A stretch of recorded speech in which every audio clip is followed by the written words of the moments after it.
Kita akan melanjutkan pelajaran mengenai kitab Rut dan ini merupakan pertemuan yang kedua. Pertemuan yang pertama kita telah lihat sama-sama bagaimana zaman hakim-hakim atau zamannya Rut itu merupakan zaman ketika kelaparan terjadi. Bethlehem dikenal sebagai rumah roti, tetapi justru di rumah roti terjadi kelaparan, gitu ya. Kita akan lihat, kita telah lihat bahwa periode hakim-hakim itu bagaimana dosa itu terjadi, pada akhirnya sebagai bentuk hukuman Tuhan adalah apa yang tampak di kitab Rut. Itu adalah kelaparan. Karena di dalam Alkitab kelaparan seringkali muncul sebagai tanda hukuman dari Tuhan. Baik, kita akan lihat terlebih dahulu Rut pasal 2 ayat 1 sampai 3. Rut pasal 2 ayat 1 sampai 3. Naomi itu mempunyai seorang sanak dari pihak suaminya, seorang yang kaya raya dari kaum Elimelek, namanya Boas. Maka Rut, perempuan Moab itu, berkata kepada Naomi, biarkanlah aku pergi ke ladang memungut bulir-bulir jelai di belakang orang yang murah hati kepadaku. Dan sahut Naomi kepadanya, pergilah anakku. Pergilah ia, lalu sampai di ladang dan memungut jelai di belakang penyabit-penyabit. Kebetulan ia berada di tanah milik Boas yang berasal dari kaum Elimelek. Oke. Eh, jadi kalau kita lihat seperti tadi, periode hakim-hakim. Jadi kitab hakim-hakim itu tepat sebelum kitab Rut. Ya, jadi kitab hakim-hakim setelah itu kitab Rut. Nah, periode hakim-hakim kita kenal sebagai periode yang tidak ada raja. Setiap orang lakukan apa yang baik menurut diri mereka sendiri. Ini menunjuk kepada zaman modern sekarang, ya post modern era. Menurut mereka bahwa tidak ada kebenaran yang sejati, tidak ada kebenaran absolut. Jadi eh, menurut ibu baik ya silakan laksanakan. Yang penting jangan ganggu saya. Nah ini ya menurut masing-masing kita baik ya silakan lakukan masing-masing. Tetapi tolong jangan ganggu saya. Yang penting nggak merugikan saya. Inilah pemahaman di era zaman sekarang yang disebut sebagai postmodern era. Tidak ada kebenaran sejati, tidak ada kebenaran absolut. Jadi ini mirip dengan periode hakim-hakim. Kemudian kalau kita lihat Bethlehem, ini ironisnya gitu ya. Beberapa ironis atau ketragisan yang muncul ketika kita bahas kitab Rut. Bethlehem itu adalah rumah roti, tetapi justru di Bethlehem Yehuda terjadi kelaparan. Kelaparan. Elimelek arti namanya itu adalah Tuhan adalah rajaku. El itu Allah atau Tuhan, ya bicara mengenai Allah, El atau Allah. Allah. Kemudian Melek itu artinya raja. Artinya Allah adalah rajaku. Allah adalah rajaku. Tetapi justru di zaman hakim-hakim itu tidak ada raja. Tidak ada raja. Naomi, kalau kita lihat arti namanya, itu kenyamanan. Tetapi Naomi, dia mengalami banyak kepahitan, banyak penderitaan, banyak kesusahan. Sampai-sampai ketika orang panggil dia, halo Naomi, halo kenyamanan. Dia bilang, jangan panggil aku Naomi, panggil aku Mara, panggil aku pahit katanya. Nah, ceritanya, Elimelek menikah dengan Naomi. Mereka punya dua anak. Yang pertama Kilion, yang kedua Mahlon. Apa yang terjadi? Elimelek, Naomi, Mahlon, Kilion, Mahlon pergi ke daerah Moab. Mereka pergi ke daerah Moab karena ada kelaparan. Mereka tinggalkan tanah janji. Nah, di daerah Moab mereka menikahkan anak-anaknya. Mereka menikahkan anak-anaknya. Kilion menikah dengan Orpa dan Mahlon menikah dengan Ruth. Ya, Mahlon menikah dengan Ruth. Ini mereka, ya. Tetapi kemudian yang terjadi adalah apa? Elimelek meninggal, kemudian Kilion, Mahlon juga meninggal. Yang tertinggal siapa? Naomi dan Orpa serta Ruth. Suatu ketika mereka mendengar kabar bahwa Naomi mendengar kabar bahwa Bethlehem itu telah dipulihkan. Telah dipulihkan. Naomi pikir ya saya akan kembali lagi lah ke kampung saya. Saya akan kembali lagi ke kampung saya. Nah, tetapi kalau kita lihat, meskipun Naomi sudah menyuruh menyuruh uh, Orpa dan Ruth untuk pulang ke rumah orang tua mereka masing-masing, Orpa kembali, tetapi Ruth tetap ikut Naomi. Luar biasanya, Ruth bilang apa? Kaummu adalah kaumku. Artinya apa? Bangsamu, bangsa Israel itu adalah bangsaku. Tuhanmu akan menjadi Tuhan. Ini pengakuan iman yang luar biasa hebat gitu ya. Pada akhirnya Naomi dan Ruth itu kembali ke Bethlehem, kembali ke Bethlehem. Semua merupakan pemeliharaan Tuhan. Jadi dalam kehidupan kita kadang-kadang eh, naik turun kehidupan itu banyak tantangan yang terjadi, tetapi pada akhirnya kita bisa melihat bahwa oh ya Tuhan yang memelihara semuanya. Yang terpenting adalah apa? Kita tetap di dalam Tuhan, di dalam Tuhan. Apapun yang terjadi, ketika kita tetap di dalam Tuhan Yesus Kristus, di dalam firman, pada akhirnya itu pasti akan happy ending. Ini akan ada happy ending.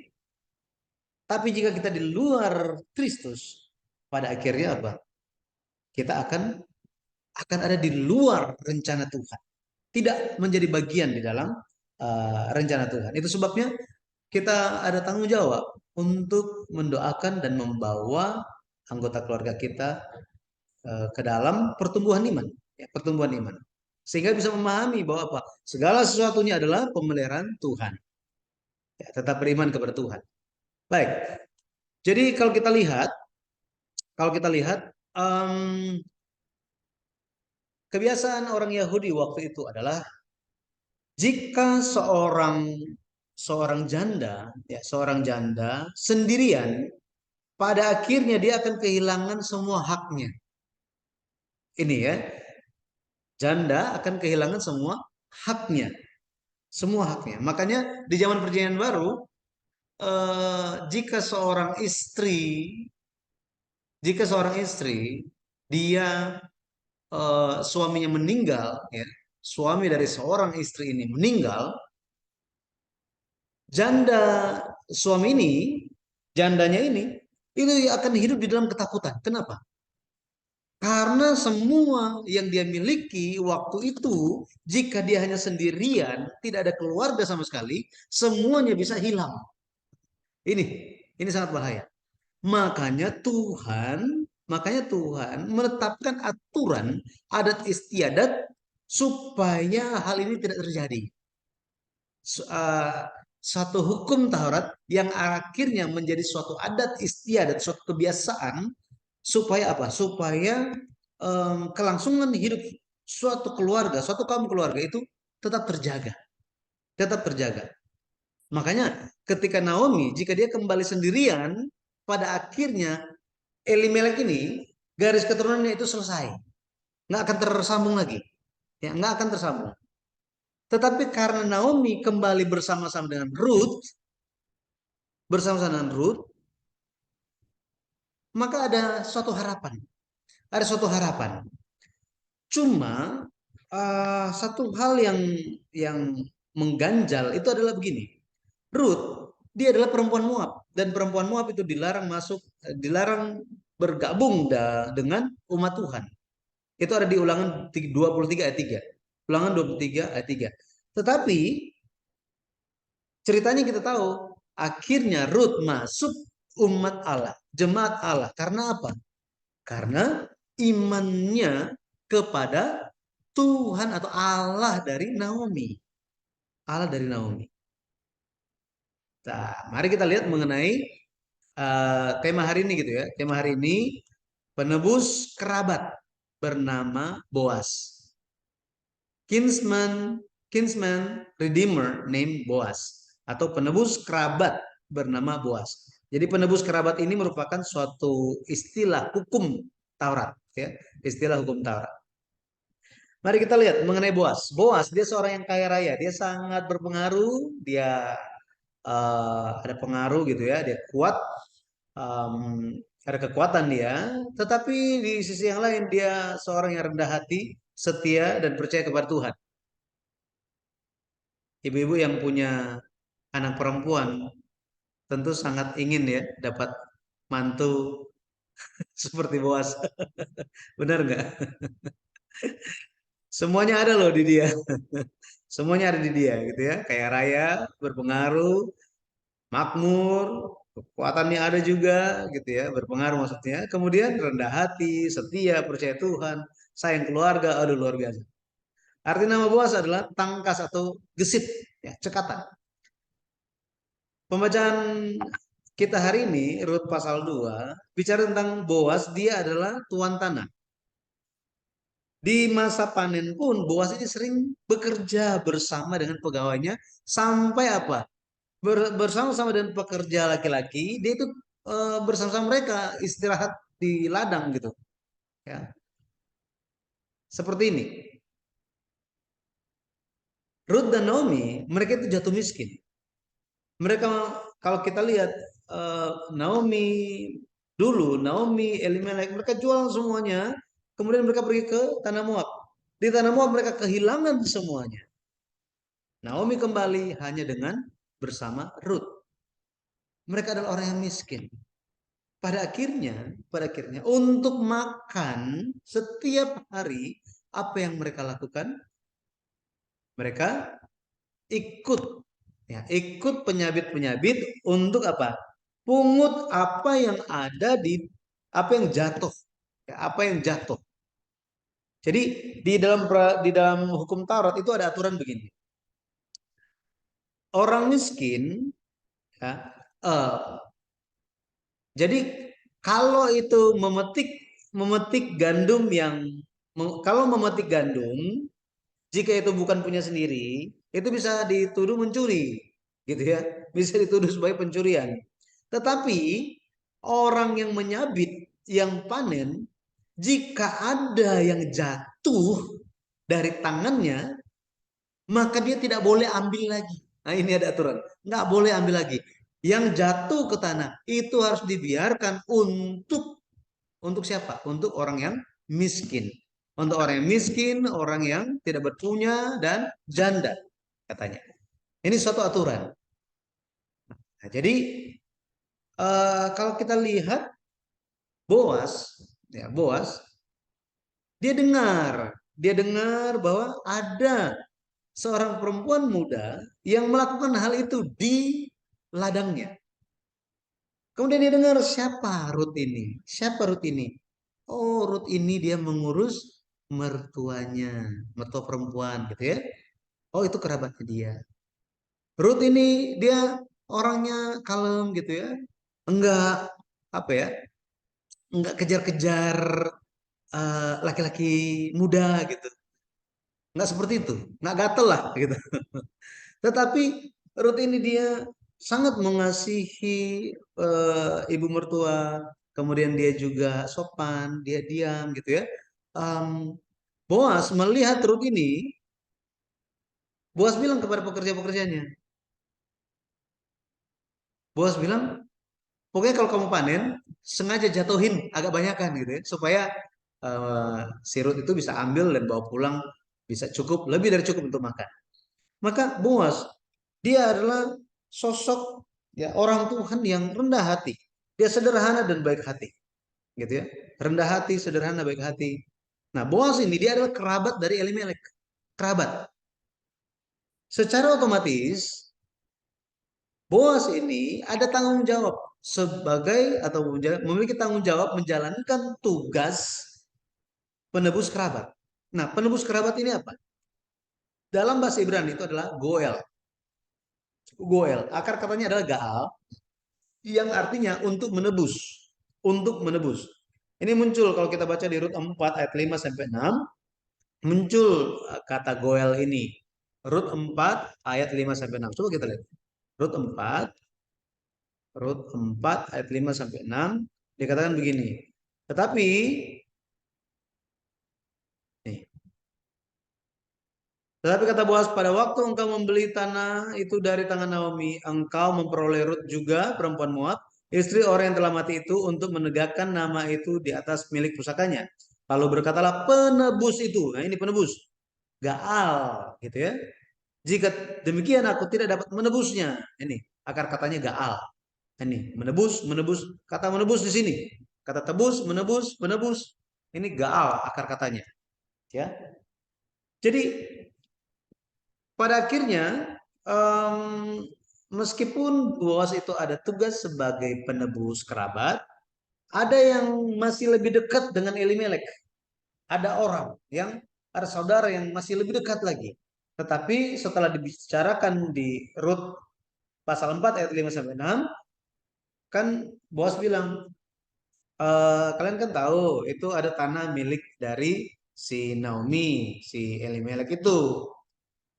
Oke, kita ada kewajiban untuk menebus tanah itu, ladang itu, gitu ya. Yang saudara ini seorang kerabat yang lebih dekat, dia bilang oke, saya akan jalankan gaalnya atau goelnya.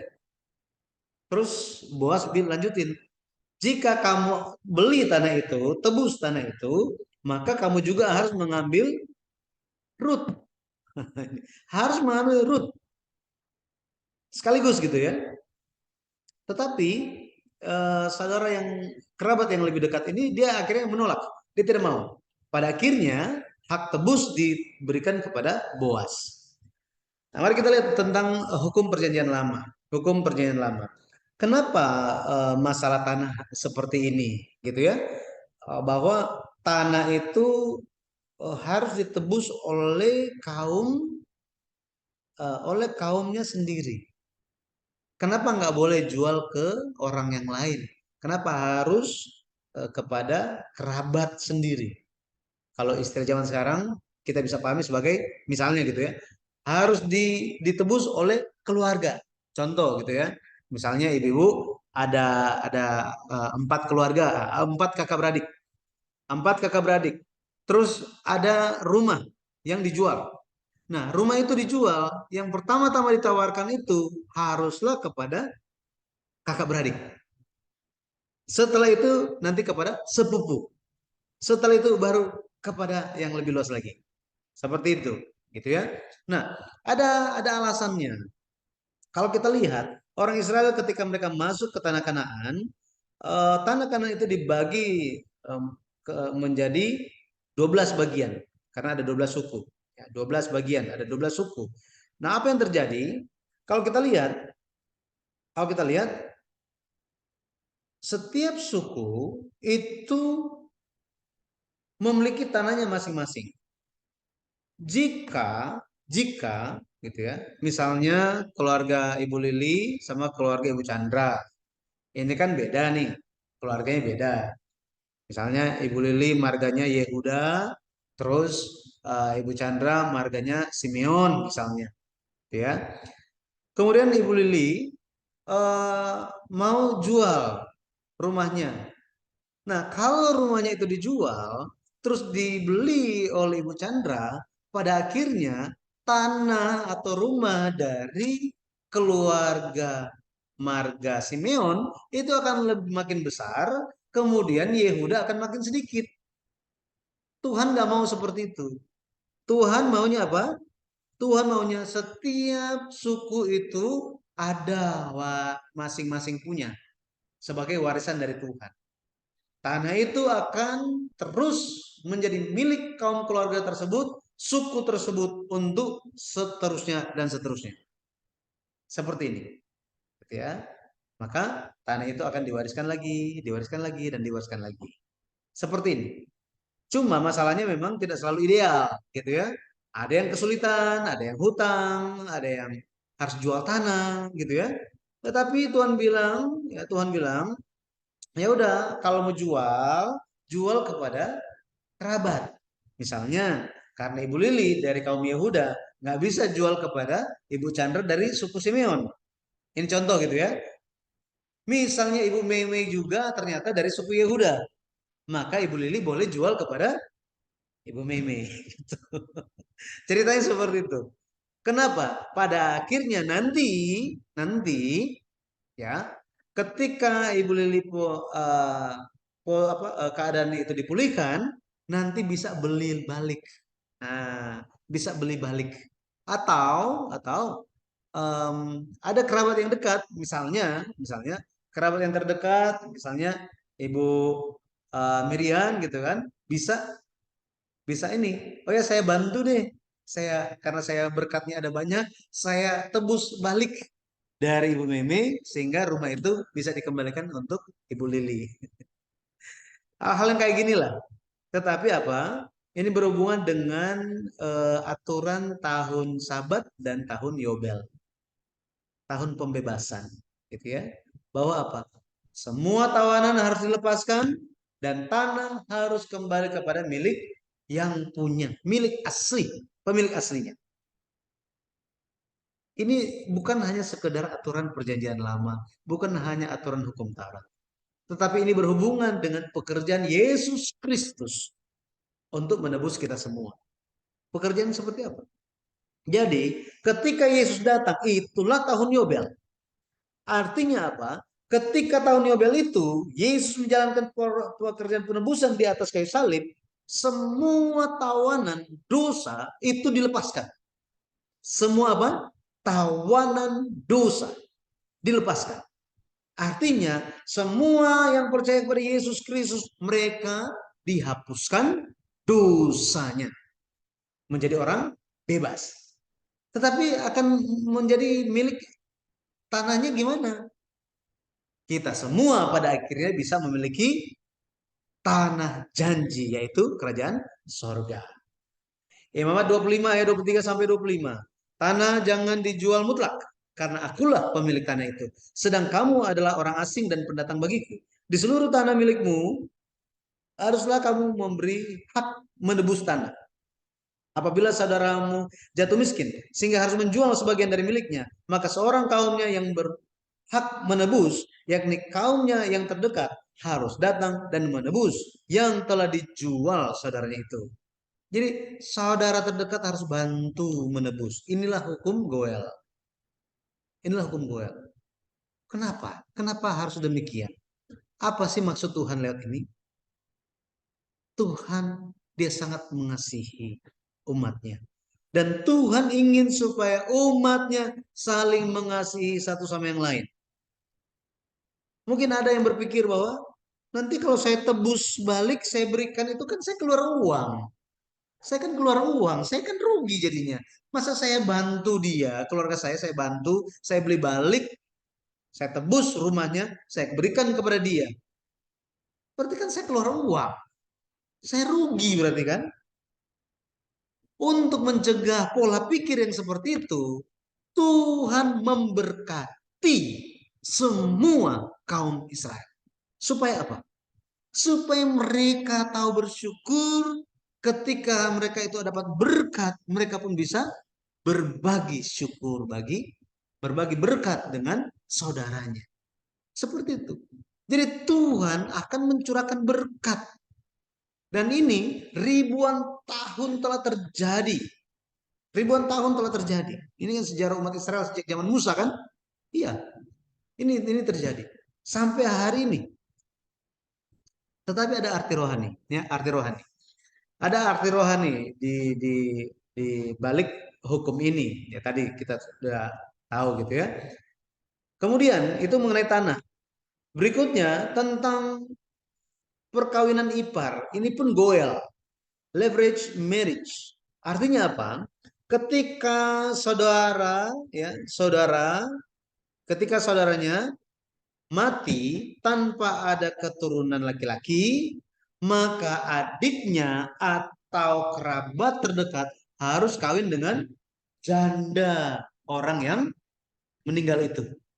Supaya apa? Supaya garis keturunan saudaranya itu tidak terputus. Tidak terputus melainkan berjalan terus. Dalam hal ini Elimelek, kemudian ada siapa? Mahlon, Kilion dan Mahlon kan? Semuanya mati kan? Jadi siapa yang akan melanjutkannya? Nah, dalam hal ini janda dari Mahlon itu yaitu Ruth, ya, dia dinikahi oleh kerabat terdekat yang bernama Boas. Supaya apa? Supaya garis keturunan Elimelek ini tidak terputus, terus berlanjut. Nah, ini. Ulangan 25 ayat 5 sampai 6. Apabila orang-orang yang bersaudara tinggal bersama-sama dan seorang daripada mereka mati dengan tidak meninggalkan anak laki-laki, maka janganlah istri orang yang mati itu kawin dengan orang di luar lingkungan keluarganya. Saudara suaminya haruslah menghampiri dia dan mengambil dia menjadi istrinya dengan demikian melakukan kewajiban perkawinan ipar. Maka anak sulung yang nanti dilahirkan perempuan itu haruslah dianggap sebagai anak saudara yang sudah mati itu. Supaya nama itu jangan terhapus dari antara orang Israel. Nah, jadi kedua hal yang tadi, menebus tanah dan perkawinan ipar, ini dipraktekkan di zaman Rut. Ya, di zamannya Rut. Pada akhirnya Boas hadir menjadi penebus. Dia menebus tanah itu sekaligus menikah dengan Ruth untuk meneruskan garis keturunan yang hampir terputus. Maka maknanya apa? Betul ya? Arti sejarah penebusannya apa? Goel, leverage marriage, perkawinan ipar. Ini menitik beratkan kepada dua hal. Kepada dua hal. Yang pertama, goel itu tentang tanah, perkawinan ipar ini bicara tentang keturunan. Tanah dan apa? Keturunan. Di dalam Alkitab, kalau ibu-ibu coba ingat lagi di buku seri sejarah perumusan yang kedua, perjanjian Allah dengan Abraham. Allah janjikan dua hal. Perjanjian Sulu. Apa itu? Tanah dan keturunan. Tanah dan keturunan. Kenapa? Tanah dan keturunan ini merupakan elemen yang sangat penting dalam membangun kerajaan. Benih atau keturunan. Ya. Ini sangat-sangat penting. Dua hal ini. Tanah dan keturunan. Karena dalam kerajaan itu perlu tanah, rakyat atau keturunan, dan kedaulatan. Oke, kedaulatan. Rakyat, keturunan atau benih. Ya, benih. Setelah itu apa? Tanah. Kemudian kedaulatan. Kedaulatan bicara tentang kedaulatan Tuhan, yaitu firman Tuhan atau hukum Taurat. Maka hukum Goel dan perkawinan ipar ini diperlukan, sangat ditentukan oleh Allah, sangat ditekankan oleh Allah lewat firman di dalam Alkitab, bahkan di dalam kitab Rut, untuk menunjukkan bahwa apa? Bahwa hukum Goel dan perkawinan ipar ini sangat perlu untuk membangun kerajaan Allah. Membentuk kerajaan Allah. Anak-anak Abraham harus lakukan itu. Ya.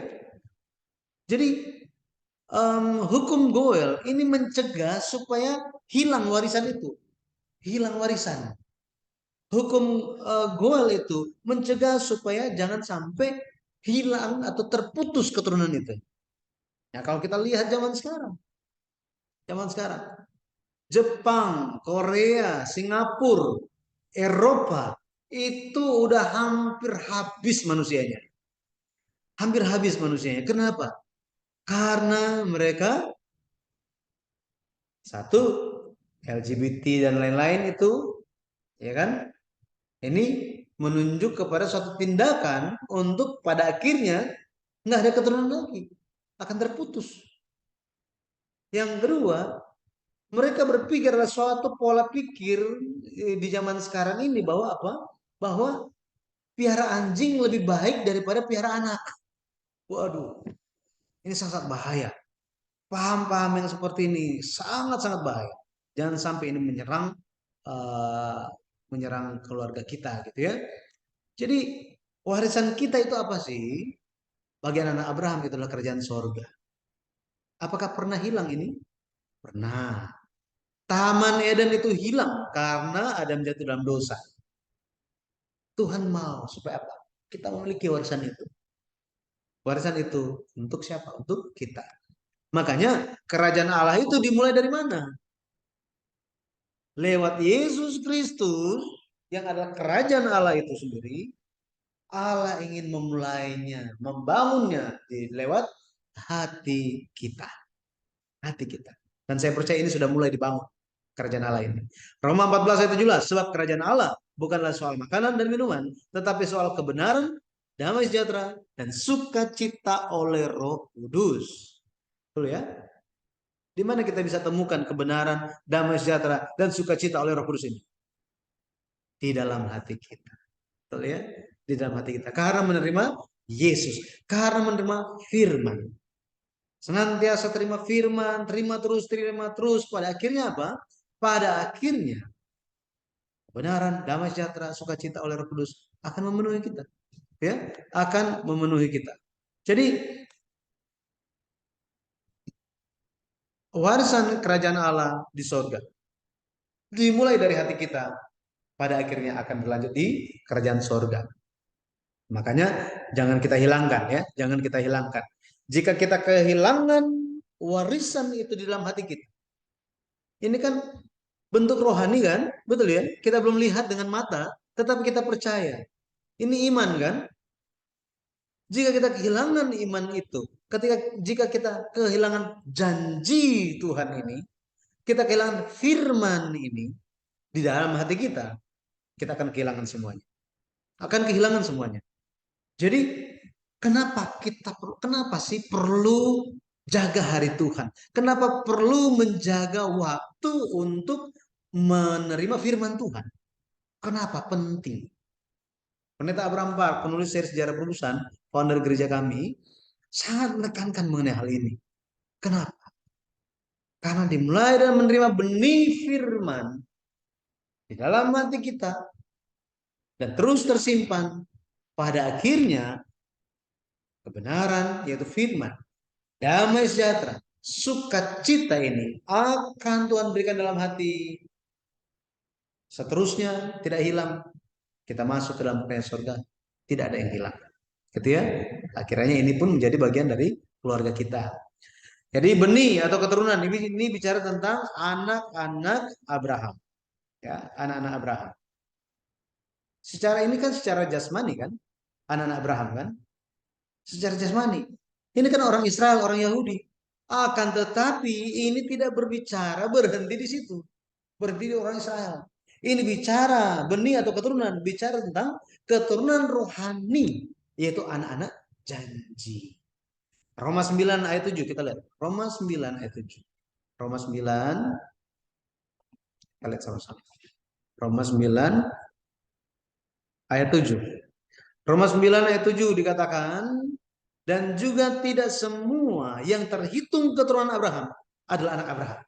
Tetapi yang berasal dari Ishak yang akan disebut keturunanmu. Siapa mereka? Betul ya? Siapa mereka? Siapa yang disebut sebagai keturunan Abraham itu? Karena secara jasmani nggak semua adalah anak Abraham. Meskipun secara darah dan daging, secara KTP warga negara adalah Yahudi. Nggak semua katanya. Tetapi yang berasal dari Ishak. Ini. Kita lihat Galatia 3 ayat 29. Galatia 3 Galatia 3 ayat yang ke-29. Dikatakan apa di sini? Ayat 29 dikatakan, jikalau kamu adalah milik Kristus, maka kamu juga adalah keturunan Abraham dan berhak menerima janji Allah. Artinya apa? Artinya kita semua perlu menjadi milik Kristus. Hanya dengan demikian kita menjadi keturunan Abraham. Kita berhak menerima janji Allah. Jadi ini syaratnya. Pada akhirnya hukum Goel atau leverage marriage ini bertujuan supaya kita harus menjaga Injil. Menjaga, kita harus menjaga, ya, menjaga. Kita harus menginjil. Menginjil itu bukan hanya memberitakan kabar baik kepada orang yang belum percaya Yesus, bukan hanya itu saja. Injil kan kabar baik, kabar keselamatan, firman Tuhan yang luar biasa. Ini pun harus diberikan kepada anggota keluarga kita dan juga orang sekitar kita. Kita harus jaga supaya apa? Supaya iman tidak berhenti iman tidak berhenti hanya sampai kepada mami-mami saja. Berhenti sampai kepada ibu-ibu saja. Karena di gereja paling banyak ibu-ibu. Jangan berhenti di situ. Jangan berhenti. Sampai Yesus kembali, jangan terputus iman kita. Iman jangan hanya di kita saja. Kita harus sampaikan, harus pastikan, harus doakan. Tuhan tolong supaya anak saya memiliki iman yang tepat. Harus doakan mengenai hal itu. Jangan hanya doain Allah supaya sekolah anak saya bagus, supaya dia berhasil, supaya dapat mantu dan cucu yang bagus, yang apa gitu. Tetapi ya, doakanlah iman mereka. Doakan iman mereka. Ya. Jadi Boas ini memperlihatkan pekerjaan ini, ya pekerjaan ini. Um, jadi Boas itu dia tidak menolak, seperti yang dilakukan oleh kerabat yang lebih dekat itu. Dia kan menolak kan? Nah, tapi dia, kenapa saudara yang lebih dekat itu menolak ketika dibicarakan mengenai Ruth, mengenai melanjutkan keturunan, ya, melanjutkan keturunan, mengenai leverage marriage itu, pernikahan, perkawinan kerabat. Itu karena dia ada kekhawatiran bahwa apa? Nanti kalau saya menikahi perempuan ini, harta saya hilang. Jadi dia yang dia pikirkan adalah hartanya. Hartanya. Ini yang dia pikirkan.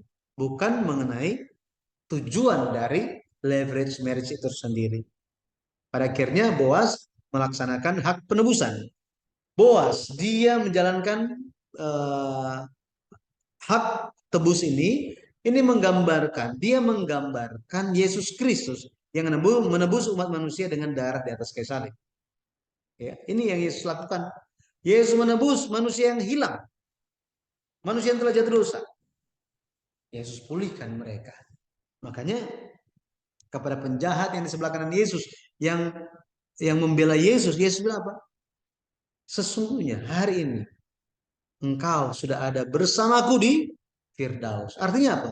Lewat orang yang menerima penebusan, Eden itu dipulihkan. Ada harapan bagi kita semua. Jadi Yesus membebaskan kita dari dosa dan maut. Kita pada akhirnya ada jalan kembali untuk memiliki tanah janji. Memiliki tanah janji. Jadi Boas, kita akan lihat kesimpulannya. Boas, dia orang yang sangat kaya raya, berpengaruh. Tapi kenapa dia mau menebus Ruth? Dia menebus tanah dan juga mau menebus atau mau melakukan perkawinan ipar atau kerabat dengan Ruth ini. Kenapa? Alasan yang pertama, karena dia orang yang percaya. Dia ingin melaksanakan kehendak Tuhan. Lebih lagi apa? Dia tergerak oleh iman Ruth. Oleh iman siapa? Ruth. Iman Ruth. Kalau kita baca Rut 2 ayat 10 sampai 12 dikatakan situ apa? Rut 2, kita lihat. Rut pasal 2, kita akan lihat ayat 10 sampai 12. Dikatakan lalu sujudlah. Nah, jadi ini setelah dia menerima kebaikan dari Boas, uh, menerima kebaikan dari Boas, Rut memberikan pengakuan, ya. Kalau kita lihat ayat yang ke-10, Rut 2 ayat 10, lalu sujudlah Rut menyembah dengan mukanya sampai ke tanah dan berkata kepadanya, "Mengapakah aku mendapat belas kasihan daripadamu sehingga Tuhan memperhatikan aku, padahal aku ini seorang asing?" Nah, dia orang Moab kan? Nah, Boas memperhatikan ini. Boas jawab apa? Telah dikabarkan orang kepadaku dengan lengkap. Nah ini, dengan lengkap. Segala sesuatu yang engkau lakukan kepada mertuamu sesudah suamimu mati. Dan bagaimana engkau meninggalkan ibu bapamu dan tanah kelahiranmu serta pergi kepada suatu bangsa yang dahulu tidak engkau kenal. Bayangkan. Kalau kita lihat hal ini, ya, bahkan doa dari Boas adalah ayat yang ke-12. Tuhan kiranya membalas perbuatanmu itu. Dan kepadamu kiranya dikaruniakan upahmu sepenuhnya oleh Tuhan, Allah Israel, yang di bawah sayapnya engkau datang berlindung. Jadi Boas melihat iman dari Rut, perbuatan baik dari Rut, lebih lagi Proses pemisahan yang Rut jalani ini sama seperti yang dijalani oleh Bapak Abraham. Di sini dikatakan apa?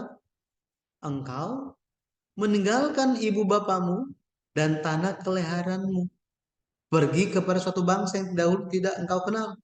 Coba kita lihat bagaimana panggilan Tuhan terhadap Abraham. Kejadian 12 ayat 1.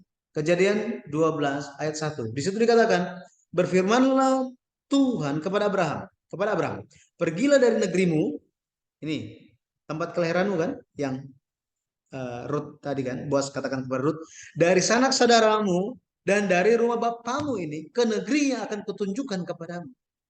Ini menjadi suatu bentuk pengakuan iman, kesaksian tentang iman orang yang mengikuti Tuhan. Orang yang mengikuti Tuhan. Ibrani pasal 11. Kalau kita baca ayat yang ke-8, dikatakan apa? Karena iman, Abraham taat ketika ia dipanggil untuk berangkat ke negeri yang akan diterimanya menjadi milik pusakanya. Lalu ia berangkat dengan tidak mengetahui tempat yang ia tujui. Maka Rut, imannya, perbuatannya telah dilihat oleh Boas. Ya. Abraham telah meninggalkan semuanya. Rut juga lakukan hal yang sama. Dia percaya. Dia percaya meskipun dia orang yang kafir, dia mau berlindung di sini. Berlindung di bawah sayap Allah Israel. Ini luar biasa. Kita semua bisa masuk dalam perhentian Allah. Itu hanya karena iman. Hanya karena iman. Galatia 3 ayat 7, kita adalah anak-anak Abraham. Ini menggambarkan kita semua anak-anak Abraham. Ya. Kenapa? Karena anak-anak Abraham itu disebut menunjuk kepada mereka yang memiliki iman, ya, memiliki iman. Jadi hari ini kita perlu menjaga iman sesama kita, ya, menjaga iman sesama kita. Kalau kita lihat um, Kain, ketika Kain ditanya oleh Tuhan, di mana adikmu? Di mana saudaramu itu? Kain bilang apa? Apakah aku penjaga adikku? Ini, ini yang dia uh, jawab. Bayangkan kalau misalnya kita ditanya, di mana? Ya, di mana saudaramu? Di mana anakmu? Di mana mantumu? Di mana suamimu? Di mana? Iya kan? Artinya apa? Kepada kita diingatkan kembali bahwa kita perlu menjaga, memperhatikan dan menjaga iman anggota keluarga kita. Oh, gimana caranya? Dimulai lewat mendoakan mereka supaya mereka memiliki iman. Ceritakan kepada mereka tentang firman Tuhan. Ajaklah mereka untuk rajin, ya, rajin untuk beribadah, menyembah, menerima kasih karena Tuhan.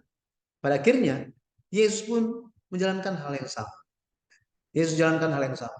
Yohanes 15, 12 sampai 13 kita lihat. Yohanes 15, Yohanes 15 ayat 12 sampai 13. Semuanya itu kukatakan kepadamu supaya sukacitaku ada di dalam kamu dan sukacitamu menjadi penuh.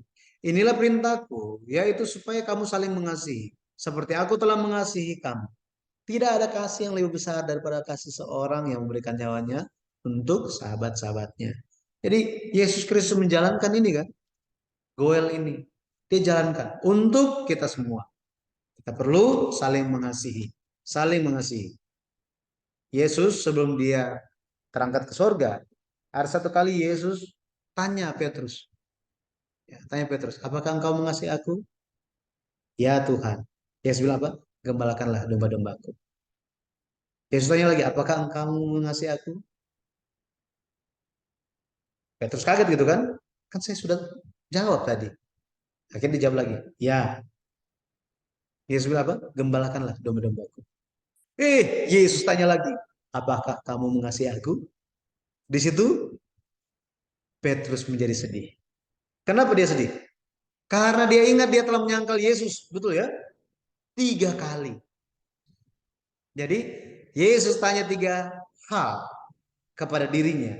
Apakah engkau mengasihi aku? Dan memberikan ya, memberikan tugas menggembalakan domba-domba Yesus.